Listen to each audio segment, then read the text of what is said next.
John, we got our teammate from MLB Network today, Ryan Dempster, who we know had a terrific career, and he's having a terrific broadcasting career that we're part of. Yeah, I'm really looking forward to this one. We work with Ryan Dempster, terrific teammate, very insightful guy. He's had really three terrific careers. He was in that Cub front office that produced the historic championship a few years back, a decade ago or so, and now an outstanding broadcaster, as you mentioned, on Intentional Talk here at the MLB Network, where we are right now. So, really looking forward to talking to Ryan Dempster. Yeah, we'll ask what Ryan a little about his career, about those 16 Cubs and the 13 Red Sox for whom he plays. Are the Cubs ready to make the playoffs this year or in the near future? And John and I are going to talk a lot of New York baseball. Mets up, the Yankees down. What do the Yankees do about Clay Holmes? We'll play hit and error at the end if you stick with us on the show with Joel Sherman and Jon Heyman.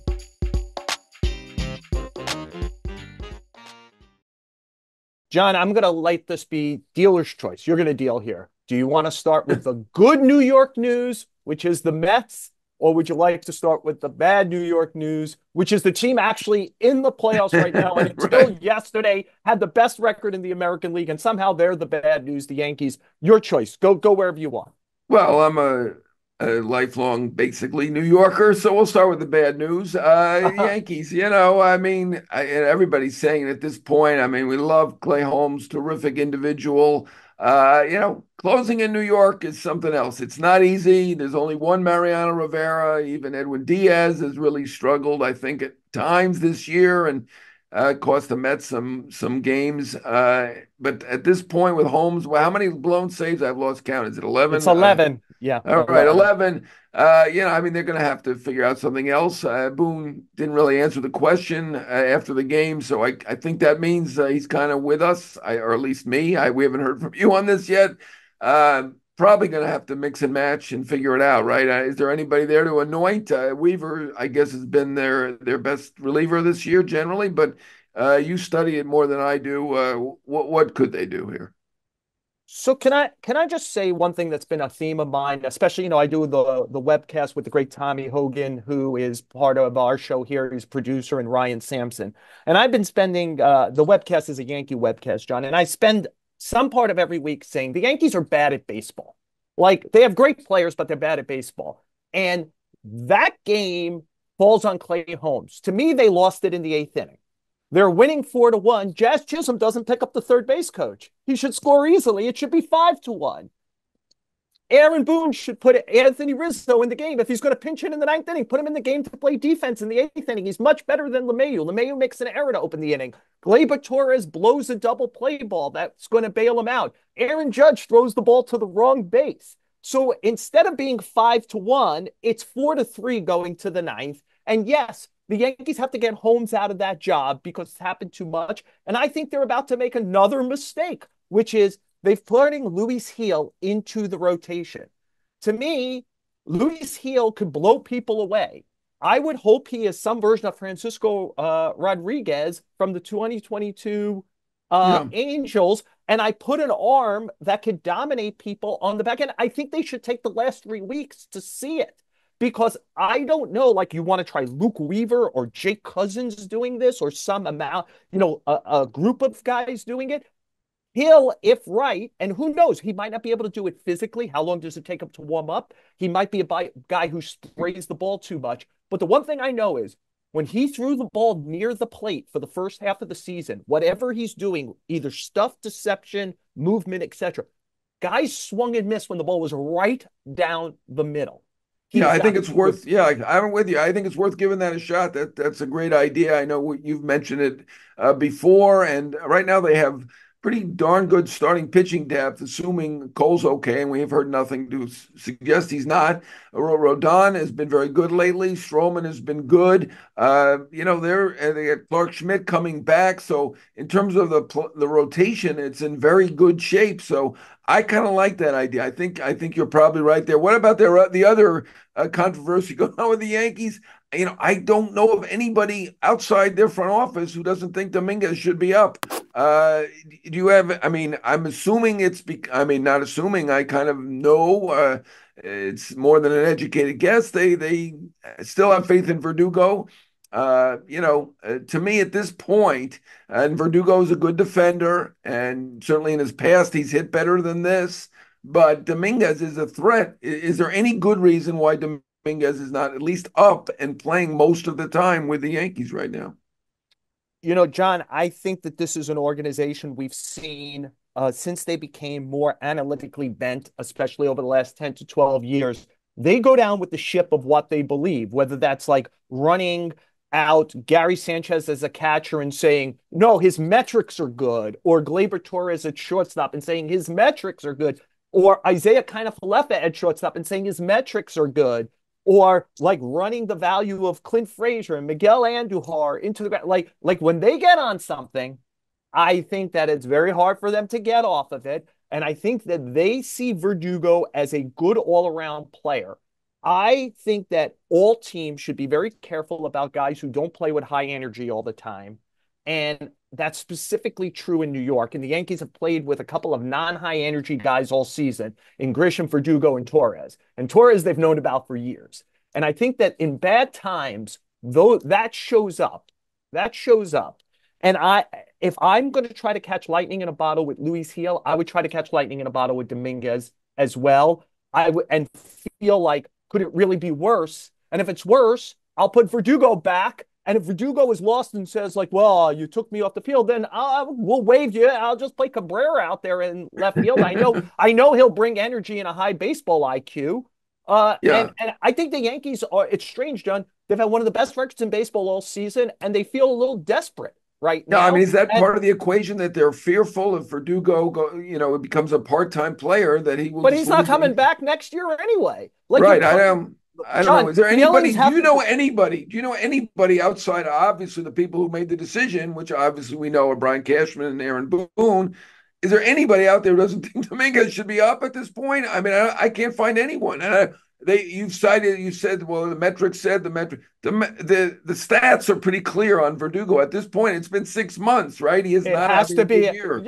John. I'm with Those you. are metrics. Batting I average is a metric, right? I mean, I don't, maybe it's not an obscure metric. It's an obvious one. OPS is a metric, and it's not great. So, I mean, Dominguez has more talent. Let's go with a guy with more talent. Gives you a greater chance to win the whole thing. I mean, if Dominguez comes up here and hits like he did in that short spell last year, I mean, they really got something. Obviously, Stanton's looks pretty good. Judge is the MVP. Soto is close to the MVP. If Dominguez is a threat to, they got a murderer's row. And Verdugo is not part of any murderer's row at this point. Yeah, John, look, I'm with you. I'm trying to guess along with Yeah, I guys get it. who I I've get covered for years, and I think they've made a trade for a player, and it's very hard for this group to get off of it where they believe, oh, if we just keep counting cards, we'll get what we want out of Verdugo. I'm with you. I've watched him ground out to either first base or second base softly all year and, drop his head and jog to first base. And the defense is at parts very, very good and then not so good. So I don't know. Does that make him an above average defender, etc.? John, I think they're a championship or bust team. And I think if Aaron Boone were sitting here, he'd say, I want the certainty of the veteran. I think we've seen the certainty of the veteran, which is he's going to ground out to the right side a lot. I'd like to see yeah, I think the Yankees have to have some desperate measures right now, and they might end up with the best record in the American League. right. I mean, right. Is it stubbornness? I'm trying to figure it out. We don't know. I mean, Boone has come out and said that he likes Dominguez as much as anybody. I'm not sure that that's exactly right. I'm I sure he actually likes do him. think that's true, John. I think in very But private moments when it wasn't this, Boone yeah, has been a huge supporter of this. I but wonder there if, are people in the organization who believe, like we do, and like everybody else does, that he should be up, right? yeah, And Boone and Cashman are not two of the people who do not think so, I, right? So I yeah, have to think there's somebody who, well, I mean, maybe in the long run he has some thought about how great whatever. But at this point, there's somebody who likes him more or wants him up more than he does. I mean, I don't believe this is unanimous in the Yankee front office. It's unanimous for Dominguez outside of the front office. Let's get to the happier. yes. I was going to do that transition for you, All right. John. Well, you I told me I could run it today, so Yeah, The But Mets, let's get on with the Mets. I mean, look, six in a row. They're only half game out. I know they got a tougher schedule. Lindor, if he's not the MVP, and he probably isn't the MVP, certainly had an MVP type season, been incredible leadership. Everything's going their way. What do you think? I mean, they got a tough schedule. Milwaukee, 3 games, Philly, 6 games, both playing for something. Both Philly and Milwaukee playing to get that bye, along with the Dodgers. They got a tough assignment, but it looks pretty good for them right now. I thought what's going on in Flushing that's most interesting to you is the U.S. Open. It's interesting how enthusiastic you are about the Mets. John, look, it's been fascinating because over the last 81 games, a half a season, the Mets have badly outplayed the Yankees, including beating them 4-0 in their season series. Right. Unfortunately for the Mets, unfortunately for the Yankees, April to mid-May counts. And the Yankees put themselves in a position like we're very critical of the Yankees. They're almost a lock to make the playoffs in some form, if not win the division, whereas the Mets still might not even get in. I want to point out the one guy I think is so vital to them right now. I think Francisco Alvarez is an incredibly talented player. This guy has one home run in the second half of I wrote it down someplace like the last Yeah. 26 games, 91 at bats. It's the walk-off against Sir Yeah, it's a Anthony. big one. I was going to point out that Yes, was a big yes, home it run. was a huge It one. was a huge And he's one. hitting under 200. His Right. on-base percentage non-existent. I know he's a good offensive player, and offense isn't necessarily their problem, but right now, they have three starting pitchers going great round and round in Manaea, Severino, and Peterson. They are going to need offense to help, I think, McGill and Quintana get through this thing. Their bullpen, when lined up better, when they're getting 6, 7 inning starts, has been much more effective. It's a high strikeout bullpen. I feel like if Alvarez got hot for 3 weeks, they could actually leapfrog the Braves. Yeah, I mean, he definitely has the potential to do it. I mean, he has not hit much at all over the past couple of months. I mean, when he came back, they started to win, and he was part of that narrative about how they win all these games with him, and they are still winning games with him. But he's obviously not hitting. Yeah, I mean, if you point to one guy, that might be the guy. I'm always pointing to the closer because Diaz. Incredible talent. Has been great on occasion. Looks better lately. I'm still worried. I mean, we can talk all we want about Holmes. Diaz had 5 or 6 really bad ones, and 2 of them fairly recently. So, I mean, if I were to point to one guy, I would say Diaz. But I get what you're saying with Alvarez. Those are really 2 of the key guys. But they're playing great. It feels good. Peterson, let's throw a bouquet to him. We don't say enough. He's been spectacular. I've been anointing Manaea as their best pitcher and Severino. I mean, you're looking at the stats, it might be Peterson. So all 3 of them have been great. The depth of their rotation is decent. The depth of their lineup is very good, even without Alvarez. So a lot of good stuff going on in Queens, even beyond the fact that, yes, TFO is in the semifinals and Taylor Fritz is in the semifinals, and we're going to have a U.S. male in the finals for the first time in a long time. I should know this is a 2009. Is it like the Yankee Championship for the last U.S.? I know the last U.S. Player to win the U.S. Open was Andy Roddick, a male player, in 2003. But we're going to have one in the finals, so that's great as well. But Mets going great. We've got to Yeah, feel good let's get about back their across the chances. street from Let's Arthur get Ashe. back. Let's get Yes. back. It's been, I mean, it's the U.S. Open. It's fantastic Yeah. as well. I rode back. I went to City Field yesterday. Came back before the game. Actually, went before the game. And I rode back with my tennis fans, all the tennis fans, and it was right at home. But look, things are going great with the Mets. Stearns talked, and he was right. Lindor may be having the best season that any Met players ever had. I know David Let Wright me had a great one in 2007. Alfonso had a great Olerud. I mean, Strawberry, obviously, Beltran. I don't know. What do you think? I mean, I don't. We let's can't really debate whether he's the MVP because I think Otani's going to win the MVP. Is this the best Mets season ever by Lindor? It's pretty close if it's not. so I think, John, you know me very well. We've known each other a long time. You know I'll end up overthinking everything. It's just the kind of way I'm hardwired. Um, and I do think the two MVP races are very similar in that we have historic players, specifically offensively historic players, totally offense for Otani. And probably we shouldn't overthink it. We should just say those are the two MVPs.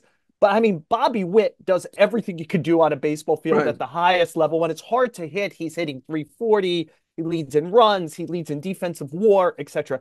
And Lindor, we see every day just the value of clutch and defense and all that he brings. And I just want to make one statement about this, which is people are going to go to war. And I don't mean that in the lowercase WAR, wins above replacement. And I think we all have to be careful, right? The FansGraphs version of WAR has Lindor ahead of Ohtani at 7.2 to 6.8.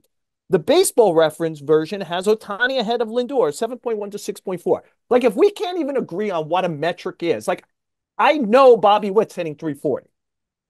You know what I mean? It's and people treat that as a Bible, but they also, I notice all Met fans now use Fangraphs War to make their argument because that's the one Lindor is leading in. And I just Yeah. think, like, if you can't even tell me what the formula is, how you get there, I Right. maybe I'm not saying don't use it. It has a tool value to see the whole player, but so do our eyes. We see how valuable Lindor is at everything and Witt is, and we're all going to have to make a decision. Is that more valuable than somebody like Ohtani who just plays half the side of the ball, but does it in a way nobody's ever done it before, or Judge does by playing center field okay, but hitting home runs at historic paces?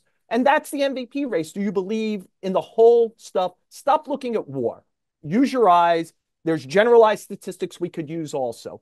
John, you have the Yeah, last I word. mean, the Yeah. fact that there are two wars tells you that it's imprecise. I do like war as it does give you a general idea of who the best player is. I do think there's probably a case for Lindor. He's had an MVP type season. Same with Witt. There's a case, but I just don't see how they win because of the historic nature. Otani's already the first 44-44 man. He's probably going to be the first 50-50 man. And I know when no full-time DH has ever won before, but I just don't see how Ohtani loses this. I don't have a vote, so don't be upset, Mets fans. I don't vote, but Lindor is amazing. He's been a leadership standpoint, incredible defense, incredible. He's overcome that rough start and been amazing. I do think it's probably the best season any Met players ever had offensively. They've obviously had a lot of great pitching seasons, but Wrights was great in '07. Beltran had a great season, a couple great seasons, but I do think Lindor is having the best season, any season that any Mets had offensively.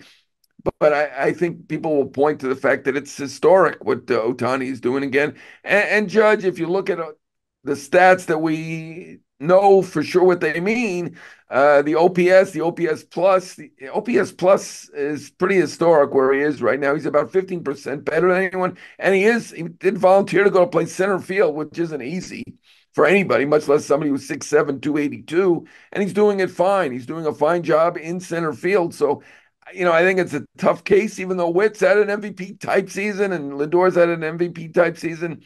I don't know if it's going to be unanimous. It's kind of like last year where Acuna, right, had a historic season, the 40-70, and he ended up getting all the votes, even though the war was very close. I can't tell you at this point who was ahead, but it certainly Betts was ahead for quite a while, and he didn't get one. So I think people are going to look at the historic nature. They're not going to look at the war. They're not going to look at the all around. And I think it's going to be Judge and Ohtani. But, if someone votes for Lindor and someone votes for Witt, and I don't know that it's going to be unanimous, I don't begrudge them. I think it's a reasonable thought, and there is a case to be made.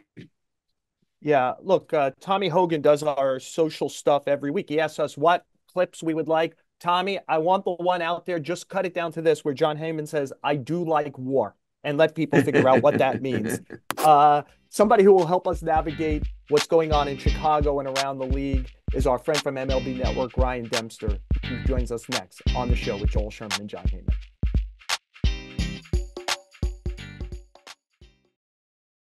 John and I are thrilled to have our MLB Network teammate Ryan Dempster, Intentional Talk, Sierra Santos and Kevin Millar, 5 p.m. Eastern, part of the marquee group that does the Cub games. Look, I don't get to work with you anymore, so I don't get to talk to a guy who I so enjoy talking to on the air, so I'm glad we get to do it here. I do find the Cubs Dems, one of the most interesting teams in the sport. They've kind of like flirted with 500 all season. They made a little run here recently. I think it was like a 6-game winning streak, and now they've lost 2 straight to the Pirates as we speak to you, and maybe have lost the ability to actually make the playoffs now with it. Why did this not work at the highest level, or do you think it still could and they could get in the playoffs? Well, I think it still could. I think you're just running out of time. You start the numbers start to not match up. What they were able to do over the last, you know, month in August, where they go 18-8, put them in a position where you give yourself a shot. Unfortunately, what happened early on in the year kind of puts you behind an 8 ball because you don't play the Braves again, you don't play the Mets again, and so you don't have the ability to knock off games in the standings against those teams that are in front of you. So you're relying on help from other people. I think what went wrong early on was just offensively struggles. OPS wasn't there. The run production wasn't there that they needed. And then it started to come. And then, like you mentioned, the last couple of games against the Pirates, a heartbreaker in game one, and then, not being able to score against Paul Skeens is something a lot of people in this league are accustomed to. So that's no difference. But you got to be able to figure out how to win games. You probably got, if you got 22 games left, you got to go, roughly probably about 18-4 or 16-6, somewhere in there, if you're gonna have any shot. So yeah, is it too little, too late? I don't know, Joel, but when you put yourself in that position, then that's what you have to do. You have to figure out a way to try and climb out of it. Let me echo what Joel said. It's great to have you on here. Terrific teammate and a great baseball mind, Ryan. I really appreciate you being on here. You touched on a little bit. I was going to ask you what went wrong, but they still have a bit of a shot. What do you feel? I mean, I know you're around the team as marquee members, not just MLB Network. They got a tough grind coming up here. They got the Dodgers, they got the Yankees. Not an easy finishing schedule. What do you sense from this team? They got a fairly young team. Do you feel like the mood is, we can still do this, or it's realistic and this is a long shot? Yeah, honestly, I feel like the mood is still realistic, and it is, right? Like, we can sit there and say it's not. It's not a huge, but the problem you run into is just when you have more teams. It's not like you're chasing one team that you get a series against. So I went on the road trip to the last road trip they were just on, the one that they went 8-1, and I went to Miami. I flew on the plane down there, and it was a little quiet. I'll say, and it's not a knock on the guys. I'm not, but it would be for any team in that position where you're sitting there and you're staring down, 5 teams in front of you in the wild card race. And then they went on a tear, and when they came home, the mood was totally different. And I think that's baseball in general, because unlike other sports, football once a week, basketball a couple of days a week, and hockey a couple of days a week, in the major sports, things can change in the locker room really quick in the matter of 1 week, let alone 10 days, where you go on an 8-1, 9-game stretch on the road, which is almost unheard of to go on the road and do that. And it can change inside that locker room. And I think it did. I think game one was a little bit heartbreaking in a way. You went in 3-0. Jameson Taillon throws the ball so great. You come out offensively, score some runs early, had action on the bases, and it's like, here we go. And then you lose that with Paul Skeens going the next night. And I'm not saying Paul Skeens is untouchable, but let's face it. I mean, the guy has proven so far in the big leagues to at times be unhittable. And even to the Cubs, who were no hit through 6 innings, I think his second start against them this year. So it makes it harder, but you have to remember, like today, when you go in that locker room, that's all that matters. And we can get so caught up in, who we're playing down the road. Did that happen? Did we get caught up in the Yankees were coming in and that we had to go play the Dodgers? And we get so hyper focused on what our schedule looks like and what we have to do. But the bottom line is, you just have to win today. Because much like you just lost 2 in a row, the Mets can do that. The Braves can do that. And we've seen the Braves' offensive struggles as well. If it wasn't for their starting pitch where they are right now. So you just have to continue to focus. And until there's an X, I've always said that as a player, until there's an X next to our name, we're in it, man. And if you take that approach and that mentality and you just focus on winning the game, you're always got a shot, and things can flip like that. We saw it for them, and they can continue this run and go out there and have a great finish to the end of the season. Ryan, I wonder if I could ask you a bigger picture question about the Cubs. If it goes the way heading, and I think they end up with the X next to their name. I think they're 4.5 out of the wild card with, what'd you say, 22, 23 left. It would be the fourth straight year the Cubs didn't make the playoffs, and 5 out of 6 in the year they made it was the very expanded playoffs in 2020 with COVID. Do you see anything this year to believe the Cubs are building something to reverse that, where they will be a team where at this time of September, we're not talking about can they eke in? Do you see cornerstones here? And if so, what are those cornerstones? Yeah, that's a great question. I think, you always have to evaluate. I think if you're in a position that the Cubs are in with financially, I think ahead of a lot of the teams um, in the division on paper, right? I don't know all the ins and outs. I don't know the other things that go on the business side. I steer clear of that. I have a tough enough time managing my own checkbook. But to me, it seems like if we take a 10-year window, I feel like 7, 8 out of those 10 years, the Cubs should be competing for the division. As far as putting the resources into the players and those kind of things, because the fans show up, right? You're getting 40,000 fans every single game for the most part, and people are showing up, and I feel like there's a lot of talented ball players in that locker room. And there are pieces that I think are going to get better. I love a guy like Michael Busch at first base, who in his rookie year I think has put together a very, very solid season. But it's hard, right? Like you have guys who are also learning the first full year in the big leagues and what that takes, and then you have other guys that are really good players defensively up the middle, what Dansby and Nico can do. But offensively, there aren't the huge OPS numbers. Dansby's had a little bit of a down year when it comes to that. Do I think he'll bounce back? Absolutely. But it's hard to compare those guys. I think you have some growth. I think what we've seen out of Pete Crow Armstrong lately has been exactly the reason why Javi Baez was traded to the Mets for him. I think the tools that everybody saw, some of those tools, will continue to evolve. I think that if you want to be a team in this league that is continuously a threat, you need some serious thump, and they've missed that this year. Let's be honest. It's not a lack of effort. I watched those guys in the locker room go about their business every day, putting the work in. It's not like guys are sitting there, just chilling in their locker, not doing anything. There's a massive amount of work that is going in, but the numbers aren't matching up, right? Like you need that scare factor where you roll into a team and you got guys with 30, not just the Judge and Sotos. You go to Baltimore and it's Santander and it's Gunnar Henderson and these guys that can take you deep on one swing all the time. That kind of stuff is, I think, what starts to separate you from the rest of the pack. And I think that's been missing this year. I think they know that. And some of that can come within, and I think some of that has to come without, and with outside the club, whether that's in free agency or trade or whatever it is. But there have been a ton of positive signs lately too. And then, pitching wise, just a little bit more depth in your rotation. We see that every year. Teams think 5 starting pitchers is going to do it. You need 6 or 7, and then you need a couple horses. Look at all the teams that are dominating this year.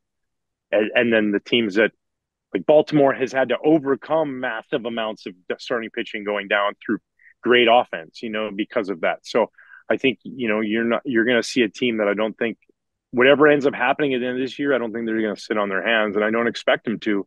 And I don't think Cubs fans are. I think that they want them to go out there and continue to add and get better, because we're one of those teams, Chicago is one of those cities that fills that ballpark up and can back that, from a financial perspective. I was going to ask something different, but you mentioned the need for some more thump, and there have been rumors about Pete Alonso. I know that you're not part of the front office anymore, but what do you think about those rumors? Santander's another guy that you mentioned. Do they need to get somebody like that? Do you expect them to get somebody like that, and could it be Pete? I think both of those guys, and especially Pete. I think Pete has. I don't know if it's necessarily a stigma, or what happens is when somebody's so good at hitting 30 to 40 home runs every year, teams go, well, eventually he won't continue to hit those homers, so we can't commit that kind of long-term deal. But there's guys who are just bona fide home run hitters every year and run producers, and I get it, man. There's all these other stats. You guys know them. We see them. They're integrated every time we go on MLB Now. They're around, right? The WOBAs and the OPS pluses and all this. But if you have a guy that's, let's just call it, let's call it 30 and 100, but Pete's more of a 40 and 100 guy or darn close to it when it comes to the end of the year. I just think those guys are hard to find. You just can't find them, and you can't make them. There's something about it that's in them from the time they were in high school or college, the minor leagues. They're home run hitters, and when you plug those guys in the middle of your lineup as a pitcher and somebody, I can just speak for myself as somebody who faces that. It's not fun because that's a guy that when he's going good, now you're pitching around that guy. He's the guy that you go down the list and go, okay, don't let this guy beat you. Now, if another guy on the team's hot, now you got two guys on the team that you don't want to let beat you. And now you run into that Judge Soto kind of characters where it's like, man, we can really get ourselves in some trouble here if we're not careful with these guys. And we really got to bear down and make pitches. Otherwise, we pay for it. And he's the kind of guy who can carry an offense. So if I'm any team in baseball and knowing, like, watching him with his teammates and how much he cares about being a Met, if I'm any team in baseball, I'm trying to sign Pete Alonso because that's automatically the run production I want in my 3 or 4 hole right away on my team. No questions asked. I don't have to develop it. And if by the end of that 5 year, 6 year deal, whatever it ends up being, 4 year deal, if some teams don't want to go five or whatever the AAV is, I get it. By the end of that deal, if he's only hitting 25 to 30, cool. But like he's going to hit home runs, and that's just how it is. He posts up every day. We know this. I think he's the premier bat on the market that's going to come up, and why not make a run at something like that, and then just figure out what the other piece is. Look, if I could stay on the same thing, Dems, is a little bit is you mentioned the Cubs. It's 40,000 people. It's a major market.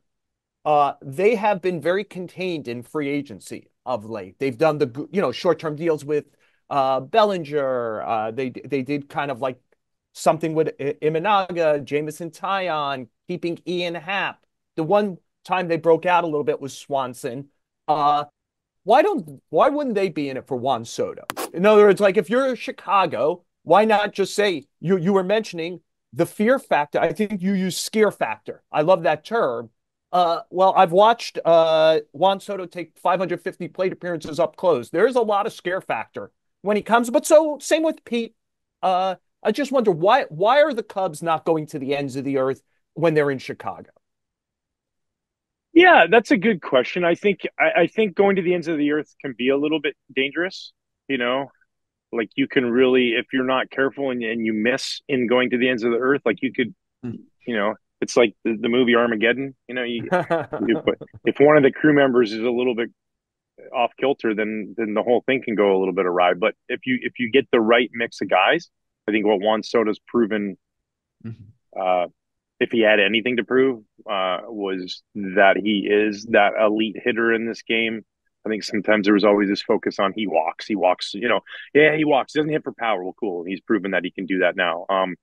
Well, he's got protection and Aaron Judge behind him. Cool. People can walk both those guys if they want. Like Anthony Rizzo told me when I talked to Riz about Juan Soto, and he was just like, it completely changed the dynamic of our lineup.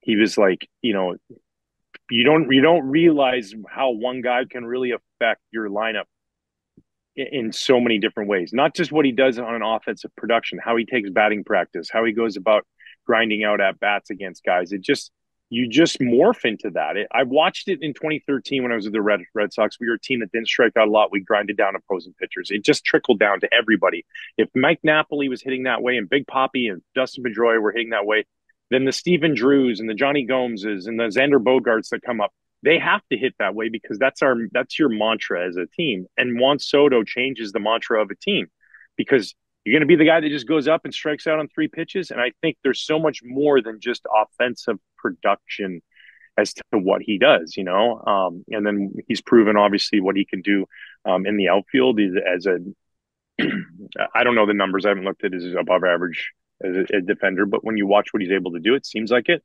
I think any team's going to want him. I would go after him. I would try. He's got youth on his side. He's got sustained performance on his side. Everything on his side. Now, what is that number going to be? It's going to be big, right? So you sit there and say, how much are we paying to one guy? But that being said, I do know that one guy has vaulted the New York Yankees to where they are. Like Aaron Judge is Aaron Judge, no doubt. But I think the 1-2 combo of that has proven to be an unstoppable force in the middle of a lineup that come playoff time, if they're pitching, it's not going to be a lot of fun for some other teams because what are you going to do? You're going to walk them both every time? You're going to sit there and pitch around both of them every time? Like, no, they're going to hit. They're going to hit with runners on base. And if the guys on them around are getting around, the Yankees are going to win games. They're going to win series. And that's how it is. And I think you have to say, what's the most important thing to us? Is it, sustainability of this franchise? Yes, of course. I think that's every team. But winning is truly the most important thing. I mean, that's why we get into the game, is to try and win a championship. And any team who gets him, I think you're proving that you're trying to win, and you can electrify a fan base when you sign a player like that. You can absolutely. I've seen it. I've seen it from people at our network who are in our production department, and when we have morning meetings, who are diehard Yankee fans, and they went from like the off season of like, we'll be all right, to like, we're winning the World Series, baby. Like, it changes really fast when you add a player like that. We've asked you 4 Cubs-related questions so far, and we can see beautiful Chicago in the background, my favorite away city. So congratulations for living there. But there is another team in Chicago, and I know it's not probably easy to talk about right now as you're working at the Marquee Network, but I'm sure you see what goes on with the White Sox. Have you ever seen anything like this, and what can they do over there on the South Side? First of all, I've never seen anything like this. And I, to be anywhere, whether, you're talking here on visually, we can talk about it in print media, in whatever it is on the internet. Yeah, it's not fun to sit there for any of those guys, those coaches, those players. I've been in the locker room, and I've been on some bad teams. I've been on the 1998 Marlins where we lost, I think, 108 or whatever it was, 54 and 108 or something like that. It was really bad. And I watched this, and it's disheartening, right? Like when you watch it for those guys and to have to go through that, embarrassing. Like if you're an owner, I'm sure that's a little bit embarrassing what's happening. And as coaches, like, and then you see not only that it's happening, how it's happening with guys running into each other out on the field, and almost like bad news bears. Where's Walter Matthau? Let's get him out here to coach the team. So it's gonna.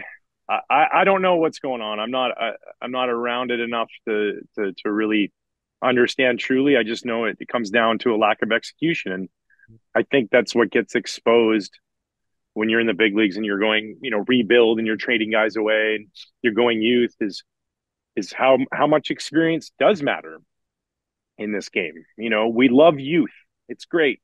It's fun. It's exciting. Tools are awesome. They develop into wonderful things. They develop into all-stars and Cy Young Award winners.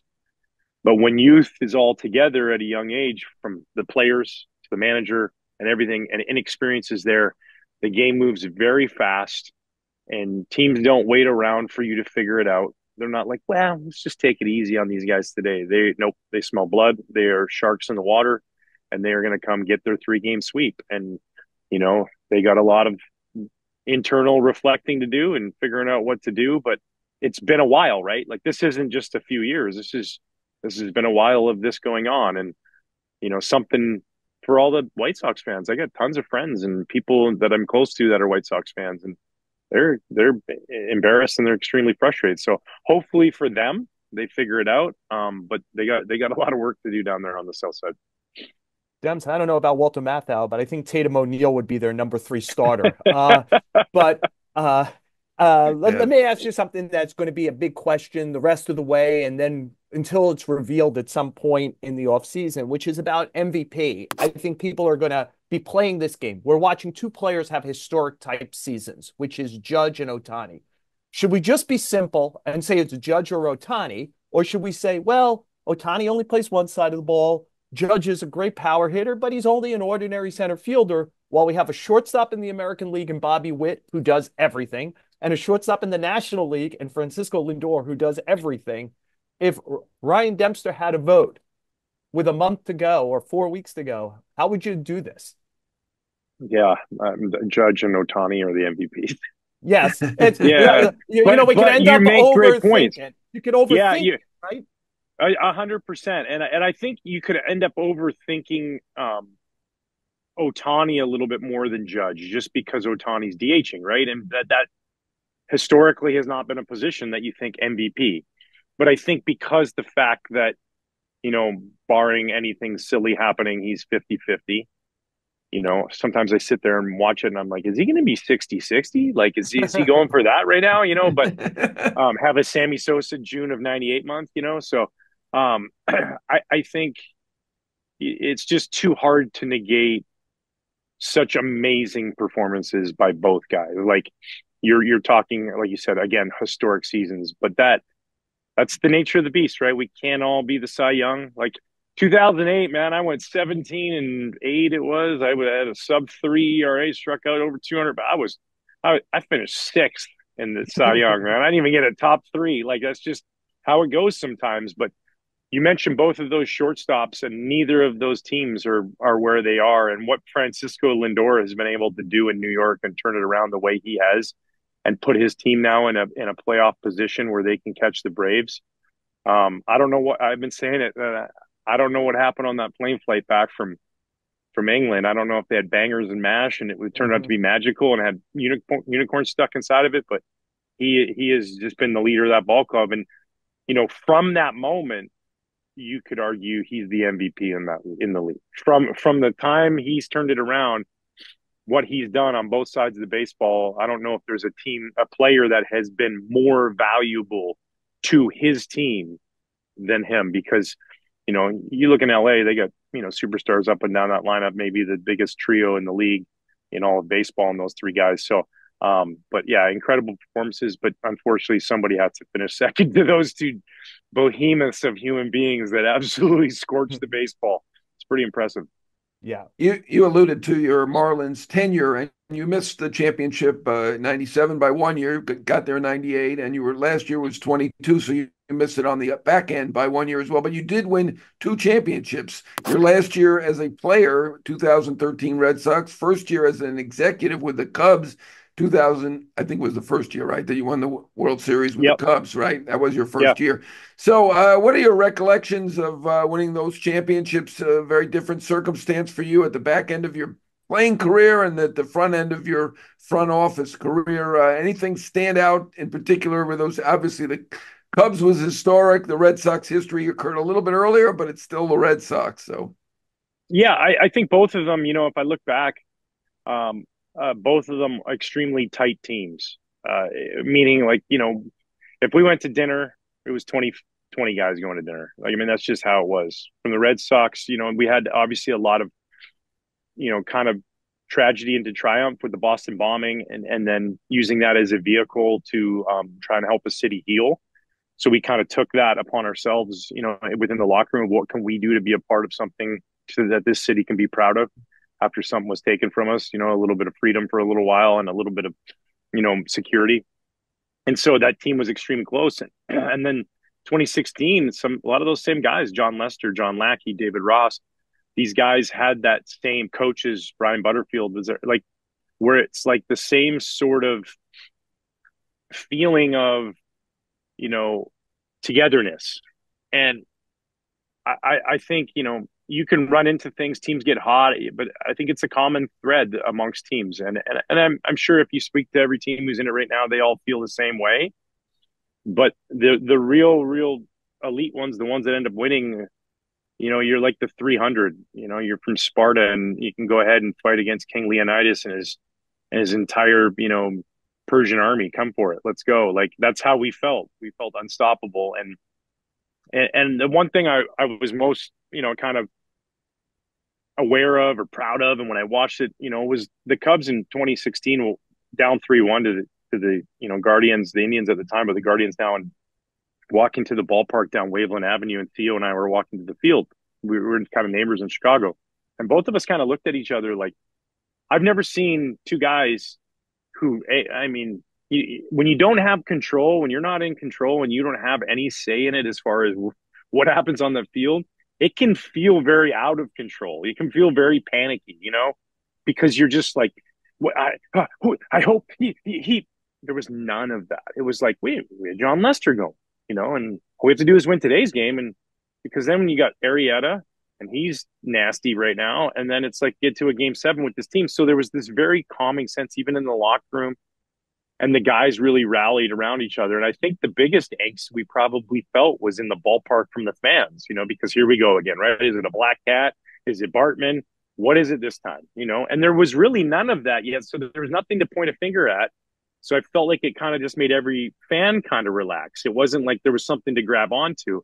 And I remember game 7 of the World Series in Cleveland, sitting in section 144, Kerry Wood, Ryan Sandberg, our families, me and my wife, all these people, right? And family and friends sitting around in that section. And when Rajah Davis hit the home run to tie the game, the heaviness, like it was everybody just threw on a 25-pound weighted vest. And it was like, But I just remember back to earlier in the year being on MLB Central and saying something to the Cubs fans was, there's going to come a point where the Cubs guys are going to need you, because believe it or not, as players, we feel that out on the field. Like we feel the energy. And so I just remember turning around to everyone and just going, it's going to be all right. We're going to be all right. Just stay positive. And everybody kind of just instantly, like I yelled it, and people just were like, okay, let's go. Like we're all right. And then, obviously Jason Hayward has the meeting and the rain delay and the things, but I just remember the togetherness of both teams and how amazing it was, and still to this day, when you win championships, you're bonded for life. But when you win them in cities like Boston and Chicago, where you have parades of 2.5 million people and then a parade of 5 million people, they're bigger than just you and just that locker room. And we definitely felt that, and still feel it to this day. Demps, on the way out here, John mentioned the 2 championships. And you mentioned your 6th place in the side. A little more flowers. 2-time All-Star and the second winningest pitcher born in Canada. Fergie Jenkins, Hall of Famer, number 1. And by the way, if the day job doesn't work out, you mentioned 3 movies so far: Bad News Bears, Armageddon, and 300. So maybe it's movie reviewing in the future for you, Demps. So maybe, as a way to go out, anyone who works with you and knows you, Demps, knows you could do anything. You're a thoughtful, kind person. You did work in the front office. You're obviously, John and I are actually at the network right now. You do such a great job here at the network. You're still a relatively young man. What do you want to do the rest of the way here? That's a good question.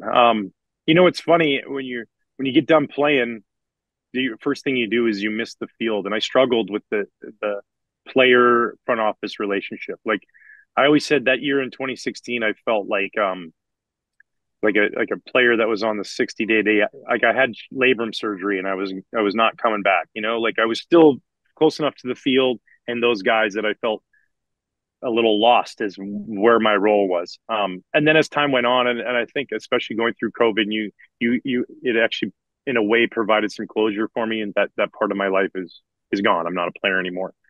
I love this game, man. I've been around this game since I was 4 years old. I've been playing the game of baseball, and I'm a lifer. Like I enjoy it.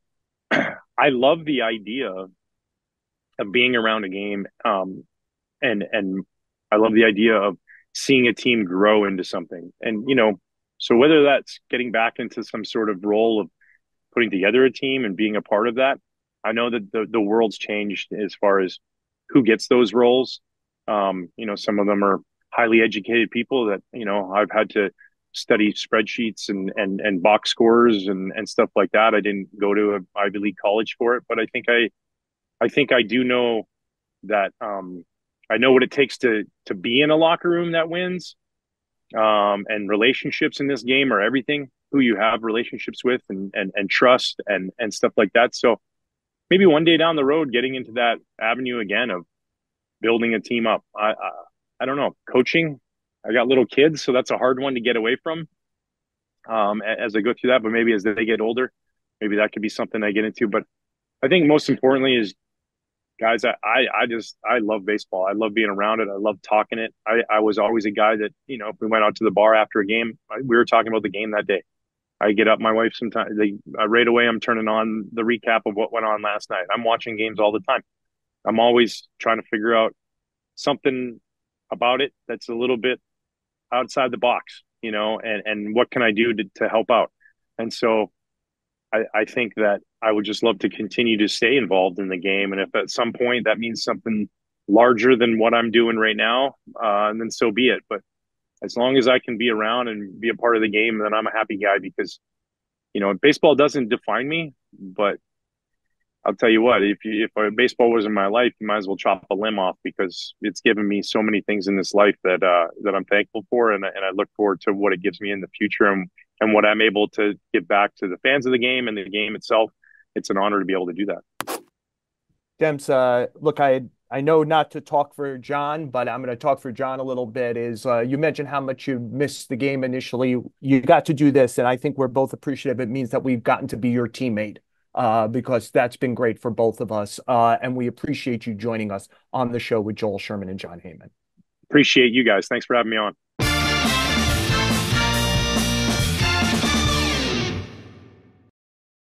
John and I, of course, thank Ryan Dempster, our friend, for joining us on the show. John, here.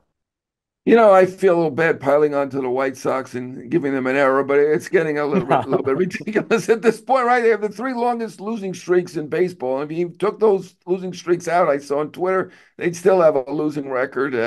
I don't see any way that they escape having the worst record ever and dethroning those 62 Mets. I know my friend Ed Kranepool's going to be happy about that. He never wanted to be part of that record anyway. He only played 3 games as a 17-year-old, so I don't think he deserves to be, but he knows he was, and I think there's no way around the White Sox. They'd have to go 12-10 to avoid any part of that record 120 losses by the Yeah, Mets. Not happening, and unfortunately, they're so bad now. They're more than a danger to themselves. I don't know if you saw the play where I saw Eloy it. Yeah. Jimenez, their old player, was running down to first, and the first baseman didn't catch a slightly errant throw. Should have either come off the bag or caught it, and it hit poor Eloy in the face. So, I don't know. Somebody said it's like senior citizens driving. You got to take away the license. You got to stop. Obviously, we're not stopping the White Sox from playing, but this is either a car crash, look at it, or look away type thing. I've never seen a season like this. I was, barely, I was alive for 62. Joel was not, but I didn't see that season. I've never seen a season like this. So I feel bad, but I'm giving them an error. John, look, I think I might not have been born in 62, but when I was young, I think was it the Big Eight conference that had like Oklahoma and Nebraska? Like it feels like games like that. Now, baseball isn't supposed to be like Oklahoma versus Kansas in 1974, where Kansas had no shot to win the game. And we're playing games now. They're like, I think I saw something. Are they like 4-44 in their? There's like I think it's 42, but yeah, they yeah. will be. You're a Baseball's little not ahead. supposed to be like that. You win a Right. game in a series, you win three in a row, you whatever. They're unreal. So I'll go hit, John, for somebody I think we both enjoy covering, Sean Manaea, who's on quite a little tear right now. Last 7 starts, 5 of them are 7 innings, one is 6 and 2/3. In that period, 2.42 ERA, 164 batting average against. It's if he finishes healthy, he's going to opt out of his $13.5 million player option, go make himself a good contract, maybe back here, who knows. But I was looking, the last time the Mets had a qualified lefty starter with a lower ERA than his 335 right now was Johan Santana in 2010. So this is a really good, it's not Lindor where we're playing, oh, is this the best, whatever. But for what the Mets paid and what the Mets could have hoped for from him and Severino, Manaea down the stretch has gotten better. He's pitched like, forget about if you are an ace or not. He is pitching like an ace down the stretch. Lots of innings at high quality. Bulldog workhorse excellence, setting himself up well and setting the Mets up well. Yeah, David Stearns did great work in the offseason. I think he did well at the deadline as well, but obviously Severino and Manaea are the two best moves that he made. Severino, 1 year, 13 million, an absolute bargain. Mania, same thing. He will opt out, as you suggested. I'd like to see them both brought back if you can do it, but I'm not going to recommend to David Stearns knows what he's doing. I don't think I'm going to tell him what to do. He'll figure it out and get the best deal that fits into their budget, the best that they can. So it's going to be an interesting offseason with Alonso free agent, Soto free agent, the Mets needing to rebuild, even though they have a pretty good rotation that's done pretty well. They're going to need to rebuild it because Severino and Mania will be free agents. So a lot of interesting decisions to make, but the ones they did make last winter were generally great. Yeah, we're selfish. Mania and Severino, who's been on this show, are two of the Yes, best guys to deal with in we a got to get clubhouse. Mania. Yeah, we Yeah, need to get like Mania on. Yeah. so me, I think John, me and you, we root for ourselves because we root for the fans. We want to produce good copy, good content, and those guys help us do it. So does Tommy Hogan, our producer, who does such a great job week to week. Thank you to Tommy. Apple, Spotify, wherever you listen to podcasts, rate and review. We're on the New York Post YouTube page if you'd like to see what the backgrounds at MLB Network look like while we're talking here. And look, we're in the stretch run now. This should be exciting, and John and I will follow it if you stick with us on the show with Joel Sherman and Jon Heyman.